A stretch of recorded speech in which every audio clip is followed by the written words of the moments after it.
मुआज बिन जबल रदियल्लाहु ताला अन्हु की रिवायत नि नबी करीम सल्लल्लाहु अलैहि वसल्लम की सनाय थंगनी ईमान लाइरिबा नुपी सिंगदो अदुगी दमकता सिगी थबुकसी जायस ओइदेबा करी वो अपने शोहर के मागी मयुमसिदा माना लाइरिबा मवागी मयुमसि मपुरोइबगी मयुमसिदा मागी मपुरोइबसी लैतब मतमदा नत्रगना लैब मतमदा अदुगुमलबा मियुय अदु लाकपगी इजाजत पीबा जो मागी मपुरोइबसिना हुजिकी मिसि लाकपा मतमदा खितंग नुंगाइतबा पोकपा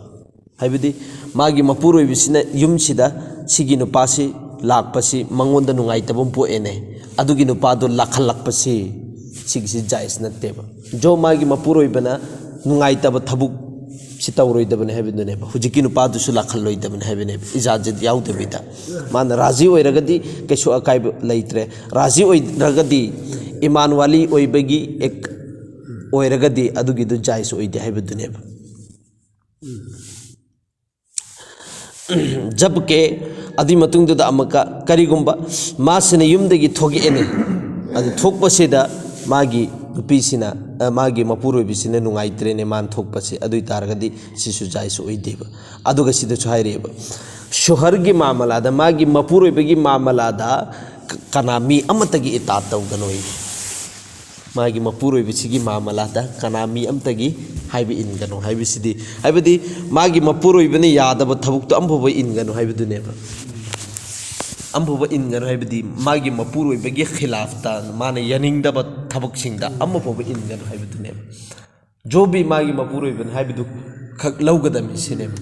अम्मा लैरे मपुरोइबन अम्मा हाइरे मी अतोपन अम्मा हाइरे इने अदुदी कनागिनो लौगदोरिस मपुरोइबिदुगी लौ फम थोपनेबा अदुनेबा सिदा हाइरिसि मपुरोइबगी मामलादा कना अमतगी इतात तौगनु माके इतात तौ हाइबदुनेबा नबी करीम सल्लल्लाहु अलैहि वसल्लम की सनाय थंगनी जब कोई मर्द कनागुम ममी अमा अहिंग से हौदोर एने मागी नुपी से अमसुंग मखोय अनीमक पुलप पुल्लगा नमाज रकात अनी सोलेने तहज्जुद की अदु तारगदी मागी मपुरोइबदुसु जिक्र करने वालों में जिक्र तौरिबा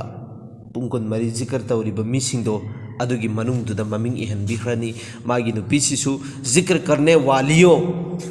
जो जिक्र करने तौरिबा नुपीसिंगदुगी मनुंगदा अदुम इबिखरनेब सुमना खगी नमाज रकात अनी खक अहिंगसिदा हौगतलग पुलपना सोनमिनब मतमदा सिदमका हजरत अबू हुरैरा रदियल्लाहु ताला अन्हु की रिवायत नी नबी करीम सल्लल्लाहु अलैहि वसल्लम की सनायतंगनी कनागुम ममियोय अम्मगी नुपी अनी लैरेने अदु सि नुपी अनी से मखोयनी सिदा इंसाफ के साथ फजना मामला से तौब ngамद्रेने तौद्रेने अदुइ तारगदी कयामत की नुमित्त इंसाफ हाइबदी चप मानना तौब ngамद्रेने अमद हिंदो इंजिन तौरेने अतोंबिदना खितंग ताना तौब अहंदना यामना तौबा सुगुंब लैरे अदुइ तारगदी कयामत की नुमित्त अदुगी नुपादो असुमगी सिगी हालतसिदा लाकने मागी मकोक तंखायमा के लगा लाकने मकोकन दड़ हारगदी सि मंगक्तेगिना मकोक फौसे सिसिनेब डायरेक्ट सि तंखाय मसी के लगा याउदबिदा ओइना लाकने कयामत के निमित्त सिगी निशानी ने मतुअनी थमगा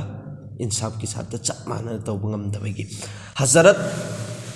अशरफ अली थानवी रहमतुल्लाह अलैहि से सिगी सी नुपी अनी नेब महाकिसु गालिबन मादी मागी मोन मयासिदा शेर फला थम्मे जब भी पोत अम लाकप मतम तम जब भी पोत अम पुरप मतम द शेर फला तक तक थंगला चप मानना ने अदुगा उम्मत मयाम सिंह चिदा खंगल लिमेबा नुपी अनी लोनबदी लाइबनी नु ख्वाइदगी लूरी से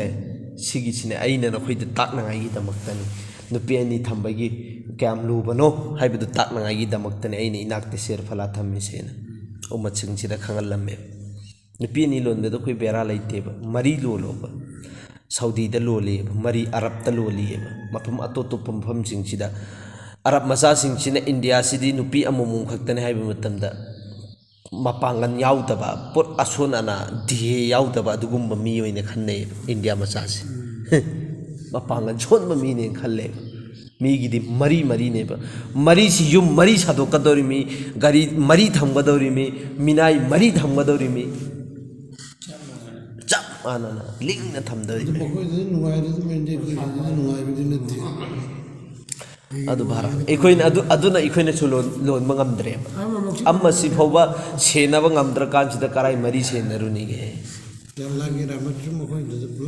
ꯂꯩ ꯕꯦꯁꯛ ꯁꯤꯝ ꯂꯩ